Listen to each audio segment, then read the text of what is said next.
Most people remember him for just a few minutes on screen, but those minutes were disturbing enough to make him unforgettable.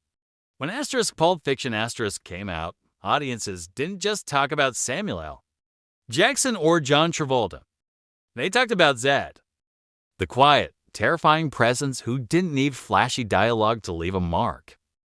Peter Greene looked like a man destined for a long, intense Hollywood career. So why did he vanish? And years later, when news of his death quietly surfaced, why were there so many conflicting stories about what actually happened? Today, we're cutting through the rumors to tell the real story behind Peter Greene's rise, his struggles, and the truth about his death, because this isn't just a Hollywood mystery. It's a cautionary tale.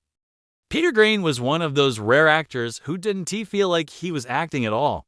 In the early 1990s, casting directors saw him as raw, dangerous, and authentic perfect for roles that needed real menace. His breakout performance in Pulp Fiction should have been a launchpad into stardom, placing him among the most respected character actors of his generation. Instead, his career took a painful and unexpected turn. In this video, we'll explore how Peter Greene became one of Quentin Tarantino's most memorable villains. What went wrong behind the scenes as his personal battles grew harder to hide, and what is officially known about his cause of death. This isn't about exploiting tragedy, it's about understanding the full human story behind a face millions recognize but few truly know. Peter Greene's story didn't begin with fame or controversy, it began with raw intensity. Born in the mid-1960s in New Jersey, Greene didn't follow a traditional Hollywood path. He gravitated toward acting later than many stars, bringing with him a lived-in toughness that casting directors immediately noticed. In the early 1990s, he started landing small but striking roles in crime dramas and thrillers, often playing unstable, dangerous, or morally broken characters. These weren't glamorous parts, but they were memorable. Greene had a way of making even minor roles feel real, uncomfortable, and unpredictable. Industry insiders began to see him as a future go-to actor for gritty, serious films.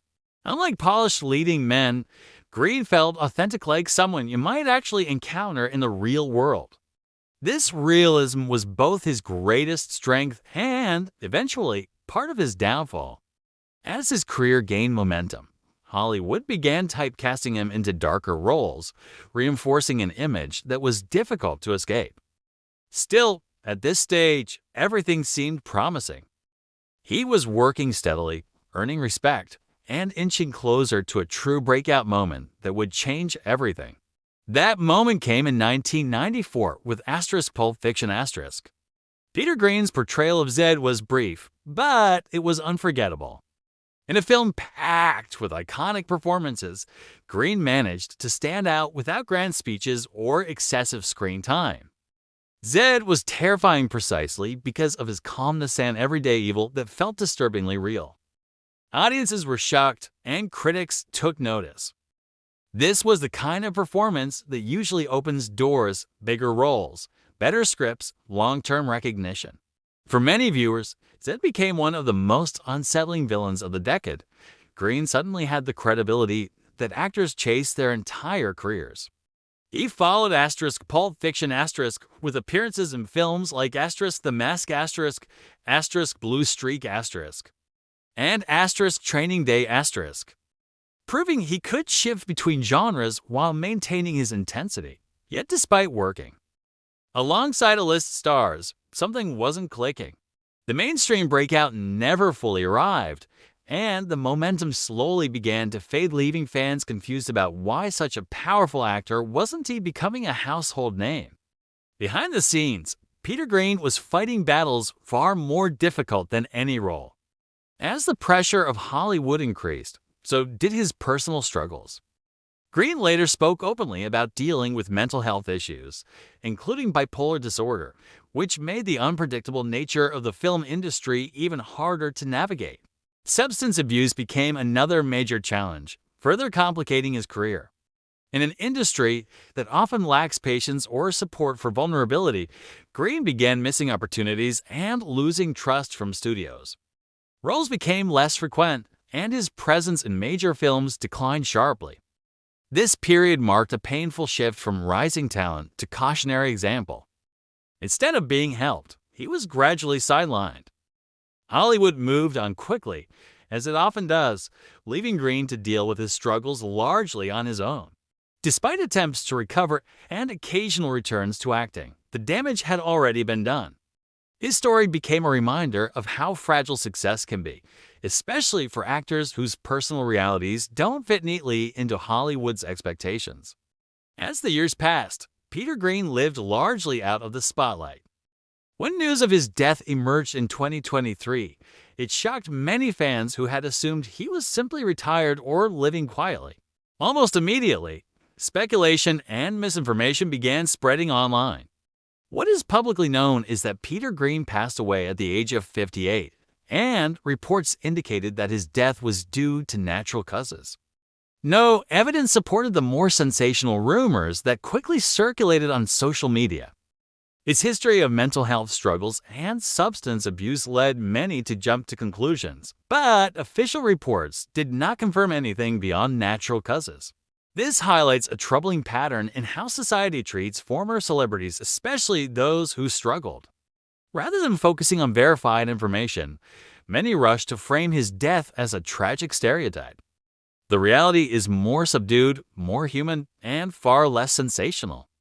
Greene's passing was quiet, much like the later years of his life, and it served as a sobering moment for fans who remembered his powerful early performances. Looking back, Peter Greene's legacy is complex but undeniable.